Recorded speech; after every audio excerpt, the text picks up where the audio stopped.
Polity అనేది ఒక important subject కదా. సో ఈ సబ్జెక్ట్ లో లాస్ట్ 10 years నుంచి క్వశ్చన్స్ ఏ విధంగా వచ్చాయి, ఏ టాపిక్ ఎక్కువ ప్రయారిటీ ఇవ్వాలి మనం, ఏది ఎక్కువ రిపీటెడ్ గా మనకి ఏ టాపిక్ నుంచి క్వశ్చన్స్ ఎక్కువ రిపీటెడ్ గా వస్తుంది అనేది తెలుస్తుంది. సో ఎవరైనా ఛానల్ ని సబ్స్క్రైబ్ చేసుకోకపోతే ప్లీజ్ సబ్స్క్రైబ్ చేయండి, లైక్ చేయండి, షేర్ చేయండి.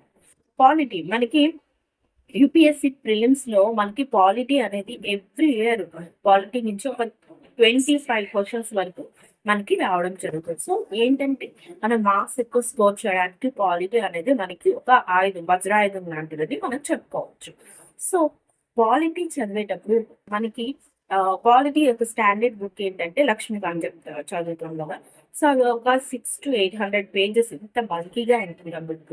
సో అంతా చదివేసి మనం క్లమ్జీగా కన్ఫ్యూజ్ అయిపోవాల్సిన అవసరం లేదు. మనం అలాగే సిలబస్ ప్రకారమే చదువుతాం కాబట్టి కొంచెం కొంచెం స్మార్ట్ గా ప్రిపేర్ అవ్వాలంటే మనం లాస్ట్ 10 years నుంచి మనకి క్వశ్చన్స్ ఎక్కువ ఏ టాపిక్ నుంచి వస్తున్నాయి అనేది